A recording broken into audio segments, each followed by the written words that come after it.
Guarda,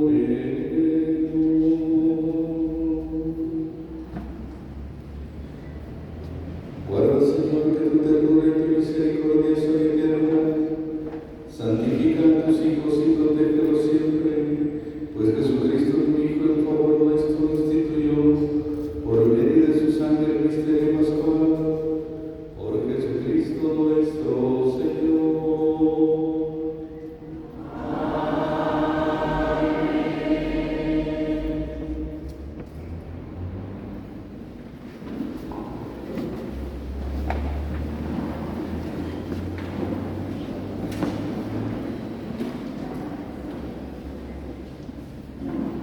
Liturgia de la palabra. Escucharemos tres lecturas.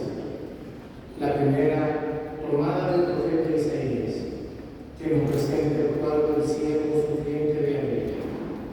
Cristo es el siervo sufriente que sube al Calvario a consumar su sacrificio.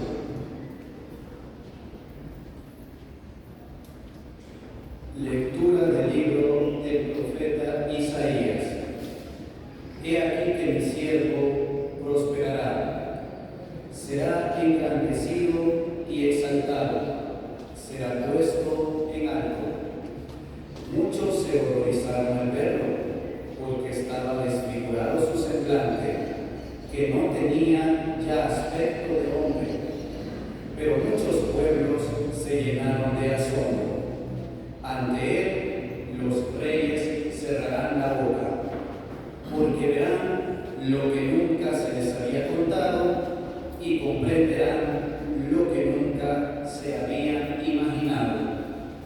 ¿Quién habrá de creer lo que hemos anunciado? ¿A quién se le revelará el poder del Señor? Creció en su presencia como planta débil, como una raíz en el desierto. No tenía gracia ni belleza, no vimos en él ningún aspecto atrayente, despreciado y rechazado por los hombres, varón de dolores, habituado al sufrimiento, como uno del cual se aparta la mirada, despreciado y desestimado. Él soportó nuestros sufrimientos y aguantó nuestros dolores. Nosotros lo tuvimos por leproso, herido por Dios y humillado, traspasado por nuestras rebeliones, triturado por nuestros crímenes. Él soportó el castigo que nos trae la paz. Por sus llagas hemos sido curados. Todos andábamos errantes como ovejas, cada uno siguiendo su camino, y el Señor cargó sobre él todos nuestros crímenes. Cuando lo maltrataban, se humillaba y no abría la boca, como un cordero llevado a degollar, como oveja ante el esquilador, enmudecía y no abría la boca. Inicuamente y contra toda justicia se lo llevaron. ¿Quién se preocupó de su suerte? Lo arrancaron de la tierra de los vivos. Lo hirieron de muerte por los pecados de mi pueblo. Le dieron sepultura con los malhechores a la hora de su muerte, aunque no había cometido crímenes ni hubo engaño en su boca. El Señor quiso triturarlo con el sufrimiento. Cuando entregue su vida como expiación, verá a sus descendientes, prolongará sus años y por medio de él prosperarán los designios del Señor. Por las fatigas de su alma verá la luz y se saciará. Con sus sufrimientos justificará mi siervo a muchos, cargando con los crímenes de ellos. Por eso le daré una parte entre los grandes, y con los fuertes repartirá despojos, ya que indefenso se entregó a la muerte y fue contado entre los malhechores, cuando tomó sobre sí las culpas de todos e intercedió por los pecadores. Palabra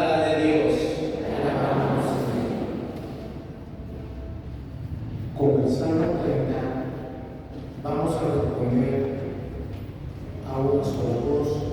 Padre, en tus manos encomiendo mi espíritu.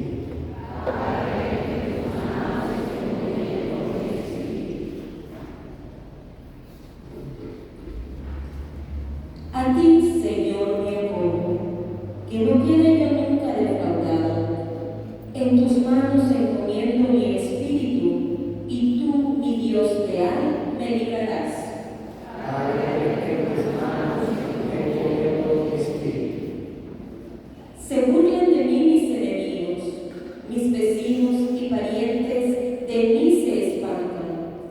Los que me ven pasar huyen de mí. Estoy en el olvido, como un muerto, como un objeto tirado en la basura.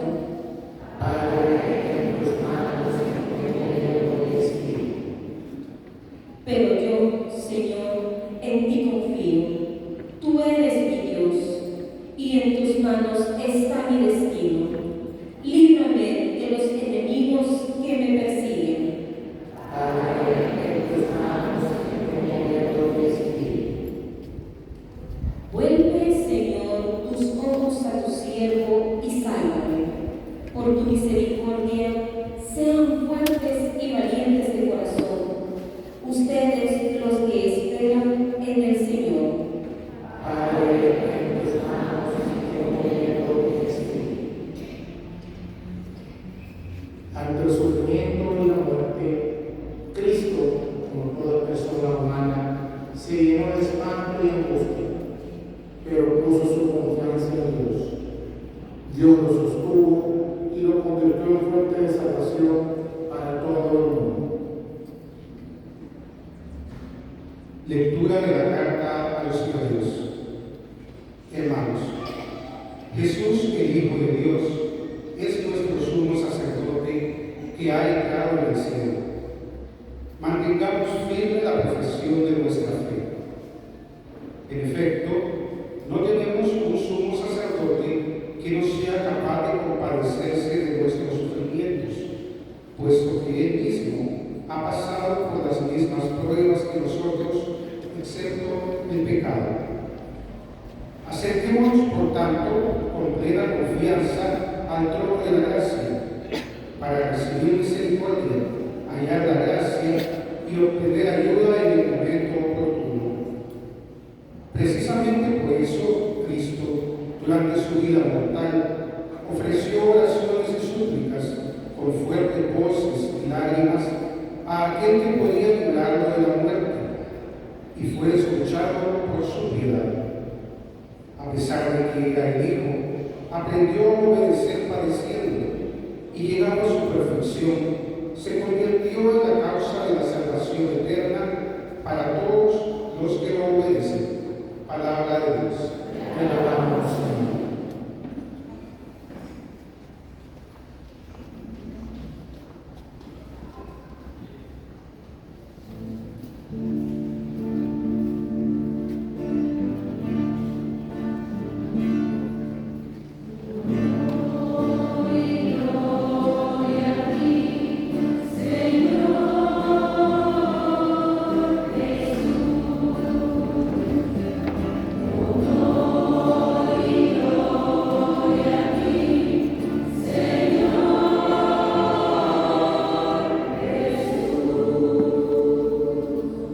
Cristo se unió por nosotros y por obediencia aceptó incluso la muerte, y una muerte de cruz.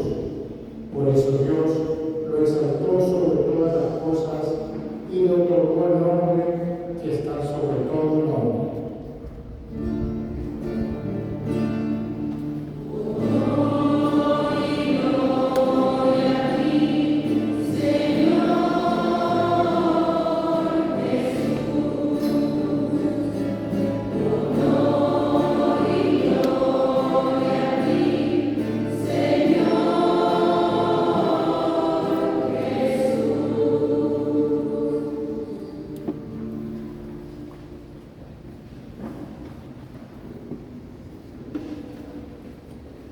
Pasión de nuestro Señor Jesucristo según San Juan. En aquel tiempo, Jesús fue con sus discípulos al otro lado del torrente Cedrón, donde había un huerto, y entraron allí él y sus discípulos. Judas, el traidor, conocía también el sitio, porque Jesús se reunía a menudo allí con sus discípulos. Entonces Judas tomó un batallón de soldados, igual de los sumos sacerdotes y de los fariseos, y entró en el huerto con linternas, antorchas y armas. Jesús, sabiendo todo lo que iba a suceder, se adelantó y les dijo: ¿A quién buscan? Le contestaron. A Jesús, el Nazareno. Les dijo Jesús. Yo soy. Estaba también con ellos Judas el traidor. Al decirles yo soy, retrocedieron y cayeron a tierra. Jesús les volvió a preguntar. ¿A quién buscan? Ellos dijeron. A Jesús, el Nazareno. Jesús contestó. Les he dicho que soy yo. Si me buscan a mí, dejen que esto se vaya. Así se cumplió lo que Jesús había dicho. No he perdido a ninguno de los que me diste. Entonces Simón Pedro, que llevaba una espada, la sacó e hirió a un criado del sumo sacerdote y le cortó la oreja derecha. Este criado se llamaba Malco. Dijo entonces Jesús a Pedro: Mete la espada en la vaina. No voy a beber el cáliz que me ha dado mi padre. El batallón, su comandante y los criados de los judíos apresaron a Jesús, lo ataron y lo llevaron primero a Anás, porque era suegro de Caifás, sumo sacerdote aquel año. Caifás era el que había dado a los judíos este consejo: conviene que muera un solo hombre por el pueblo. Simón Pedro y otro discípulo iban siguiendo a Jesús. Este discípulo era conocido del sumo sacerdote y entró con Jesús en el palacio del sumo sacerdote, mientras Pedro se quedaba fuera, junto a la puerta.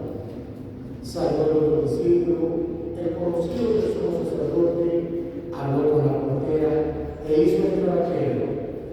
La portera dijo entonces a Pedro: ¿No eres tú también uno de los discípulos de ese hombre?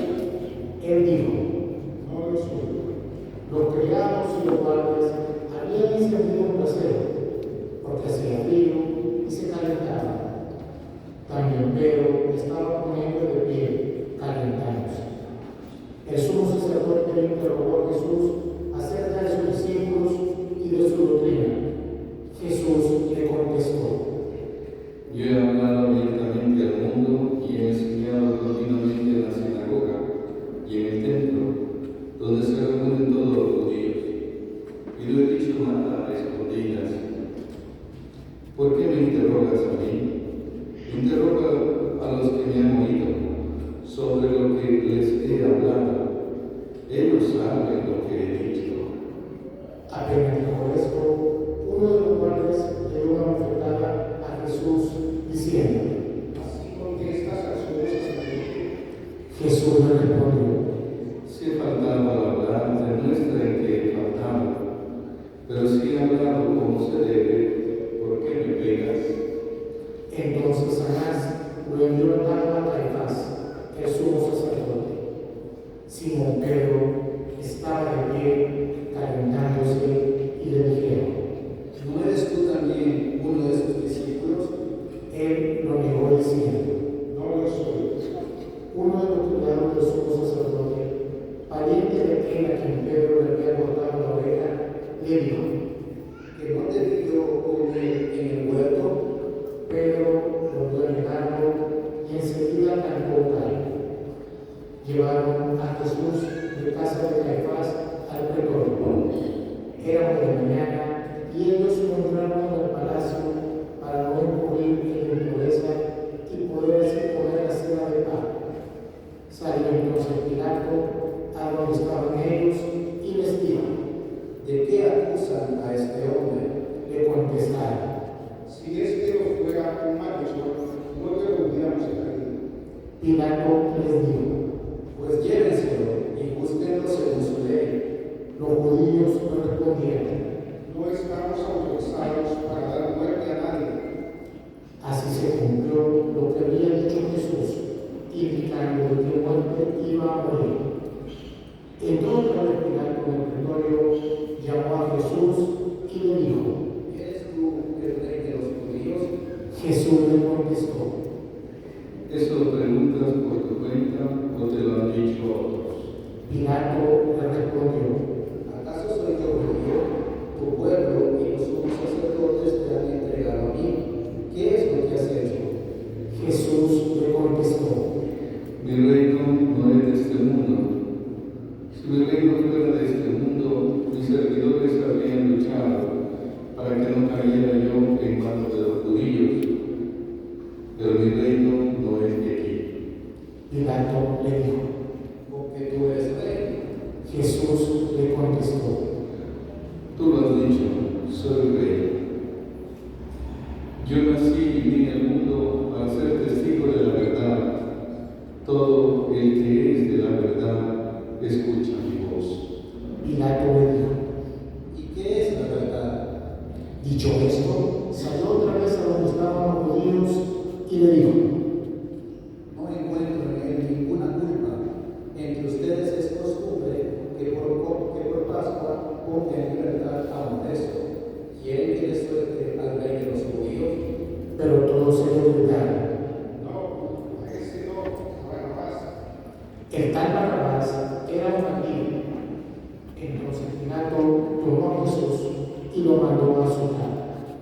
Los soldados trenzaron una corona de espinas, se la pusieron en la cabeza, le echaron encima un manto color púrpura y acercándose a él le decían: Viva el rey de los judíos. y le daban bofetadas.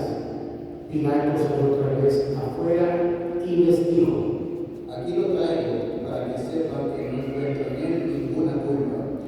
Salió pues Jesús, llevando la corona de espinas y el manto color púrpura.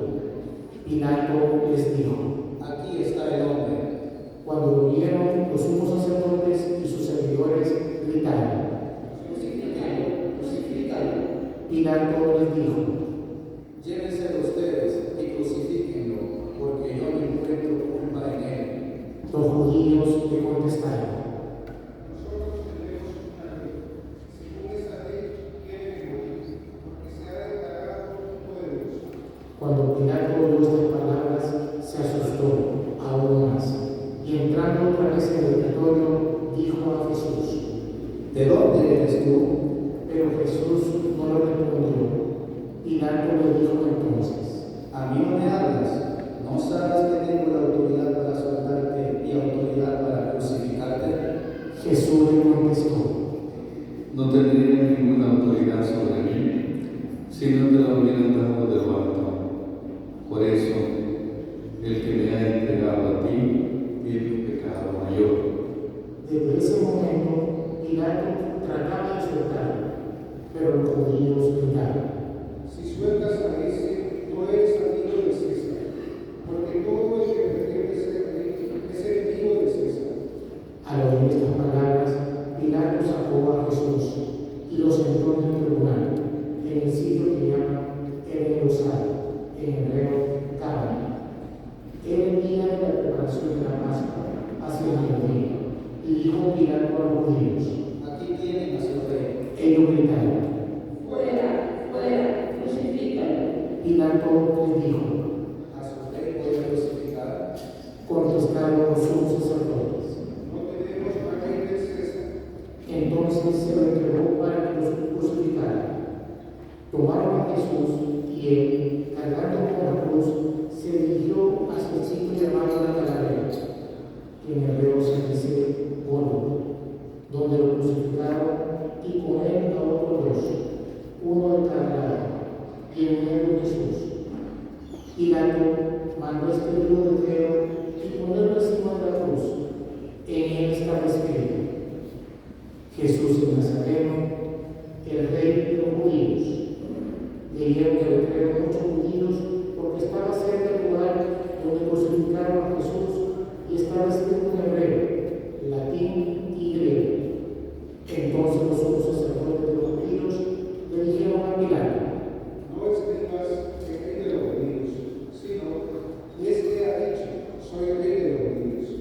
Pilato les contestó: Lo escrito, escrito está. Cuando crucificaron a Jesús, los soldados cogieron su ropa e hicieron 4 partes, una para cada soldado, y apartaron la túnica. Era una túnica sin costura, tejida toda de una pieza de arriba a abajo. Por eso dijeron: No eran rasgueros, sino hechos fuertes para ver a quién le toca. Así se cumplió lo que dice la Escritura: se repartieron mi ropa y echaron a suerte mi túnica.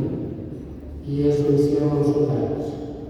Junto a la cruz de Jesús estaba su madre, la hermana de su madre, María la de Cleofás y María Magdalena. Al ver a su madre y junto a ella el discípulo que tanto quería, Jesús dijo a su madre: Mujer, ahí está tu hijo, Luego dijo al discípulo, ahí está tu madre. y desde entonces el discípulo se la llevó a vivir con él. Después de esto, sabiendo Jesús que todo había llegado a su término, para que se cumpliera la Escritura, dijo: Tengo sed. había allí un jarro lleno de vinagre. Los soldados llevaron una esponja empapada de vinagre a una caña de sopo y se le acercaron a la boca. Jesús probó el vinagre y dijo: Todo está cumplido. e inclinando la cabeza, entregó el Espíritu. Nos ponemos de rodillas.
Nos ponemos de rodillas.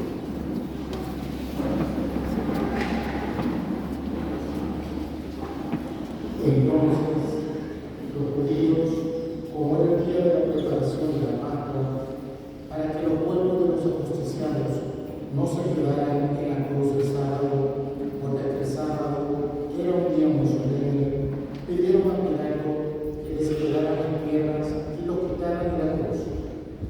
Fueron los soldados, le quebraron las piernas a uno y luego al otro, y los que habían sido crucificados con él. Pero al llegar a Jesús, viendo que ya había muerto, no le quebraron las piernas, sino que uno de los soldados le traspasó el costado con una lanza. Inmediatamente salió sangre y agua. El que vio da testimonio de esto, y su testimonio es verdadero, y él sabe que dice la verdad, para que también ustedes crean. Esto sucedió para que se cumpliera lo que dice la Escritura: no le quebrará ningún hueso. Y en otro lugar de la Escritura dice: mirarán al que traspasara. Después de esto, José de Arimatea, que era discípulo de Jesús, pero oculto por miedo a los judíos, pidió a Pilato que lo dejara llevarse el cuerpo de Jesús. Y Pilato lo autorizó. Él fue entonces y se llevó el cuerpo. Llegó también Nicodemo, el que había ido al templo de noche, y trajo unas 100 libras de una mezcla de mirra y aloe. Tomaron el cuerpo de Jesús y lo volvieron en lienzos con esos aromas, según se acostumbra a enterrar entre los judíos. sitio donde lo crucificaron, y en el huerto un sepulcro nuevo, donde nadie había sido enterrado todavía. Y como para los judíos era el día de la preparación de la Pascua, y el sepulcro estaba cerca, allí pusieron a Jesús. Palabra del Señor. Siete.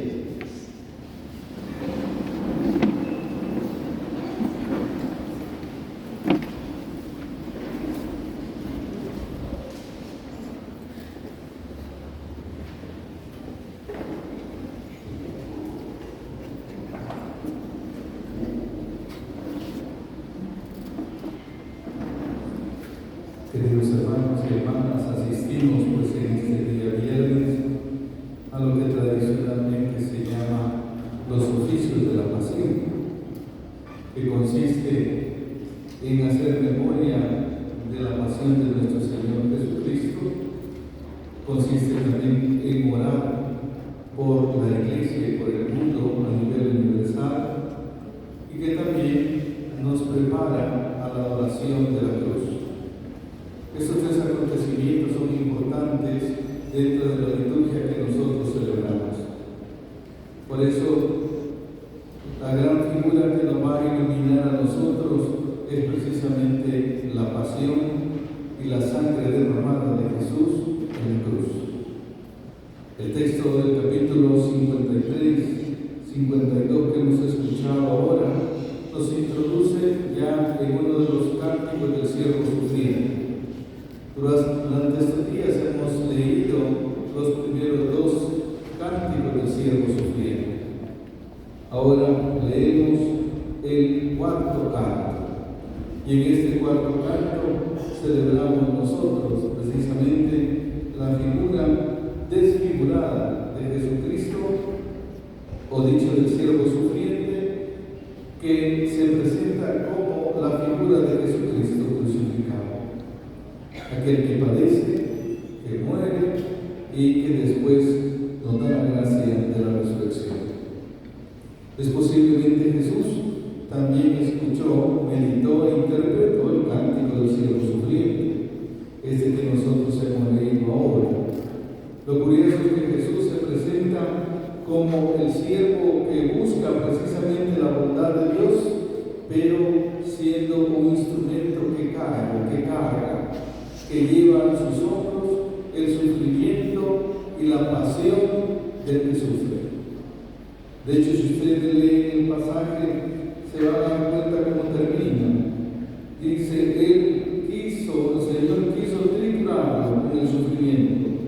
Cuando entregue su vida como expiación, verá a sus descendientes, prolongará sus años, por medio de él prosperarán los designios del Señor. Por las fatigas de su alma verá la luz y se saciará. Con su sufrimiento justificará mi siervo a muchos, cargando con crímenes de ellos. El sufrimiento del siervo sufriente no es de venganza, no es de odio, no es de alguien que vive resentido en la vida, no es de alguien también que cultiva la cólera, como también la venganza y la agresividad. Esa venganza y agresividad que continuamente se va quedando en el corazón del ser humano, o una cólera acumulada en el interior del ser humano cuando estamos heridos, cuando estamos fatigados o cansados. La figura del siervo sufriente nos muestra la figura de un hombre reconciliado con Dios, incapaz de gritar, incapaz de vociferar palabras groseras y malcriadas, o palabras que al final terminan expresando un hombre inconforme con su vida.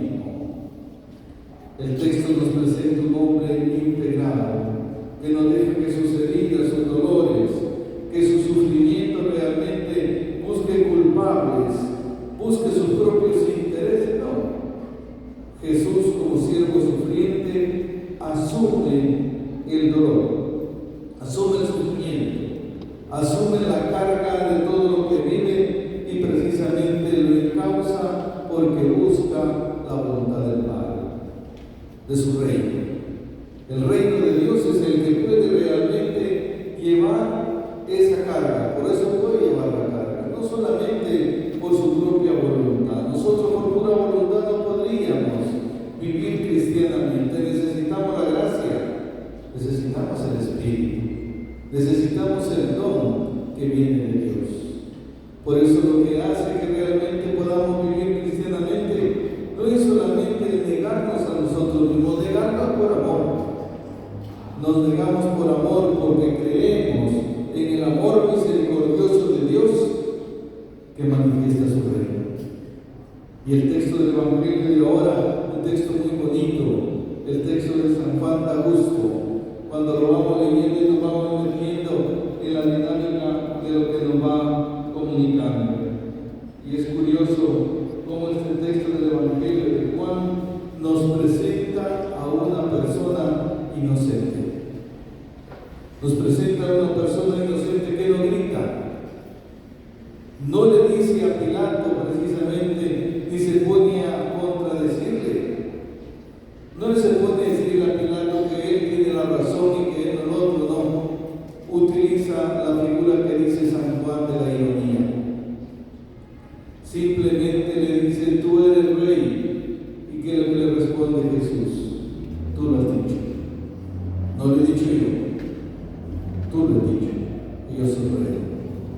Y le dice, si tú entendieras la verdad, y le pregunta, ¿quién es la verdad? Jesús nos la revela.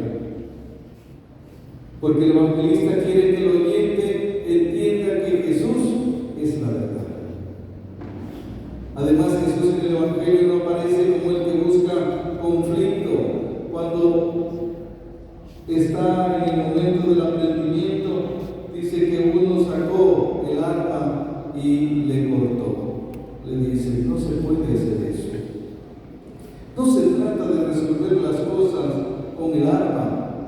No se trata de resolver las cosas a ver quién tiene más poder, a ver quién es el que tiene mejor poderío. No se trata de eso. Guárdela, le dice, guarda la espada. No, ese es el camino. Jesús, desde el inicio de esta pasión, es el Jesús que busca como objetivo principal buscar la voluntad de Dios. Y si ustedes se fijaron al final de la lectura de la pasión que hemos hecho, Jesús tiene un proyecto. Y hacer la voluntad de Dios significa fundamentar en su iglesia y en su comunidad que todos conozcan al Padre.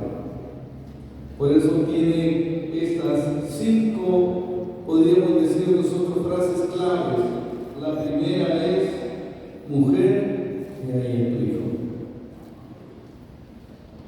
Jesús, hasta el último momento, le entrega a su madre. Ahí está tu mamá.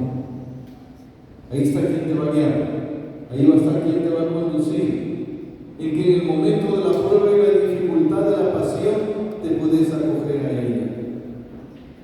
Es uno de los pasajes más hermosos cuando Jesús no nos deja solos. Por eso decía el Papa Francisco, que en paz descanse, decía, los cristianos católicos no son desmadrados.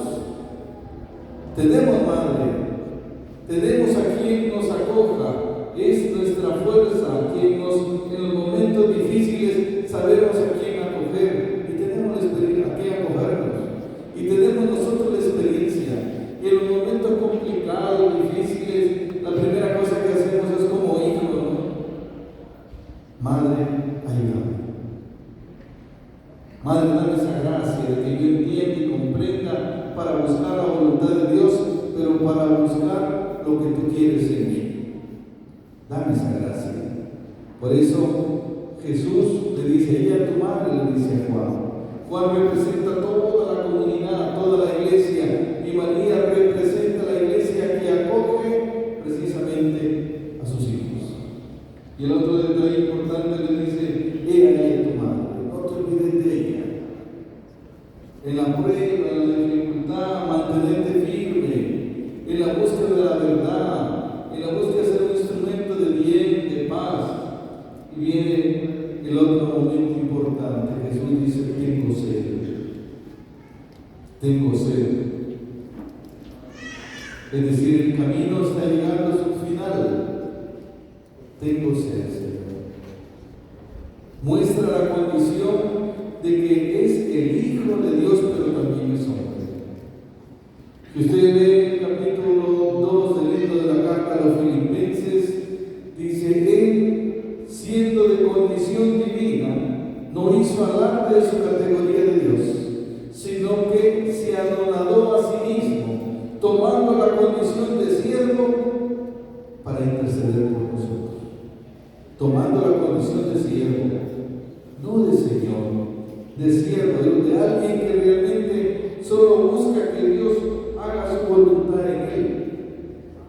Era el hijo de María, era el hijo de José, alguien que realmente había hecho un camino como hombre, pero llega al final y dice: tengo sed. Y dice que había allí, le llevaron un jarro de vinagre, los soldados lo sujetaron a una caña, pero dice que se la acercaron a la boca. Jesús la probó, pero no quiso más. Y al final de la vida, de su caminar, dice: todo se ha cumplido. Todo. Se han cumplido las Escrituras. Él es el siervo sufriente, Él es el que ha padecido, Él es el que ha pasado haciendo el bien, como dice el libro de San Lucas y los Hechos de los Apóstoles.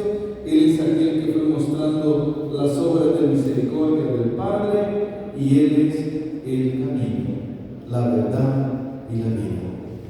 El capítulo 14 del Evangelio de San Juan dice: ¿y quién es la verdad? ¿Quién es el camino?, le dice Felipe. ¿Cómo podemos ir nosotros al Padre? Dice: ustedes ya conocen el camino, y el camino soy yo. Yo soy el camino, la verdad y la vida. Y la verdad está en Dios. En la crisis de verdad que vivimos en el mundo, en la crisis de transparencia que vivimos en esta sociedad, la figura y la autenticidad de Jesucristo siguen siendo nuestro gran modelo. Jesús no se torció, Jesús no mintió, Jesús no engañó, Jesús no buscó oportunidades. Jesús se mantuvo firme a la voluntad de Dios. Fue correcto, fue honesto, y hasta el último momento llegó diciendo: esto era lo que yo buscaba, la voluntad de Dios. Por eso todo es cumplido. Y en este año jubilar que celebramos, el año franciscano, pues recordamos a Francisco cuando va a la iglesia de la Porciúncula, y entonces juntamente con el hermano Bernardo, y estando ahí, le dice: hermano Bernardo, vamos a ver lo que Dios quiere de nosotros. Y le pide al sacerdote que estaba ahí, que después va a entrar a la orden, y le dice: abramos el Evangelio. Y después de haber escuchado el Evangelio, de cargar con la cruz, de dejar todo lo que tenías y dárselo a los pobres, y luego, pues, de seguirlo a él, hacer los tres resumidos, los tres pasajes, dice Francisco: esto es lo que yo quiero, esto es lo que yo busco, es lo que yo quiero en lo más profundo de mi corazón. Pues Jesús al final solo tiene un deseo: hacer la voluntad de Dios Padre. Pero lo hace con la mansedumbre, con la sencillez, lo hace con la humildad, y lo hace con su testimonio de vida en aquel momento, para que Dios haga la obra con él. Hermanos, estamos en un tiempo complicado, en un tiempo de guerra, como se recordaba hoy en la mañana, en un tiempo de muertes, y hemos asistido durante todos estos 20 días a bombardeos en lugares de la tierra donde Jesús pasó predicando la paz. Ustedes más que nadie y todos sabemos a través de los medios cómo en este momento se sigue luchando en aquella tierra donde Jesús pasó. También hemos recordado no solamente la guerra, que la guerra al final engendra migración, muerte, destrucción, tristeza, angustia, sufrimiento, zozobra y también enemistades, violencia y odio. Jesús no apostó por ninguna de esas cosas. Jesús nos propuso el camino de la sencillez, de la humildad. Lo recordamos el Domingo de Ramos. Jesús entra de una manera sencilla, de una manera humilde, sobre el camino del diálogo, de la sencillez, el camino de la pequeñez en el mundo, es capaz de llegar precisamente a descubrir que ninguna de las cosas que propone el mundo, de las seguridades, son reales, son seguridades pasajeras. Por eso, la construcción del reino de Dios está basada en la construcción de ser instrumentos de paz, instrumentos de bien, instrumentos de no violencia, instrumentos no de odio rezagado, ni tampoco de personas incapaces de vivir en la familiaridad y en la fraternidad. El Papa Francisco, en la encíclica Fratelli Tutti, al final nos proponía esta tesis: es necesario de que nosotros cultivemos la amistad. ¿Por qué lo dijo el Papa Francisco? Porque nunca habíamos estado tan divididos, tan fracturados, tan con odios como lo estamos.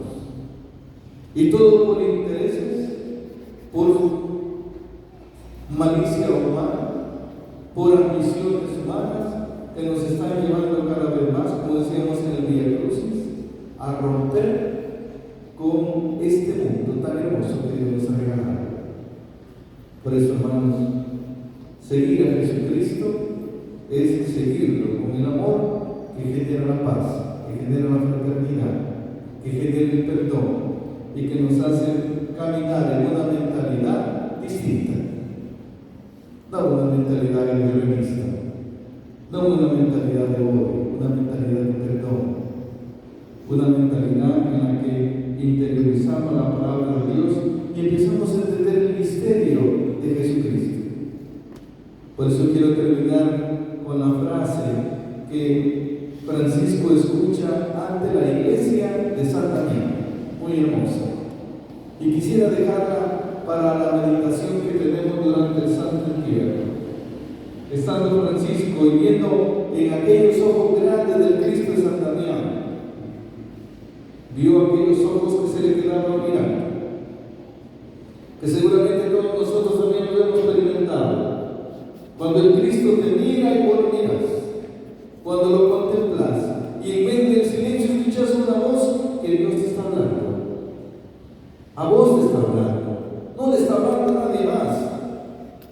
Te está hablando a vos, te está diciendo desde la cruz y te está expresando. Y esa frase que escucha Francisco, dice Francisco: repara mi iglesia, repara, que amenaza ruinas,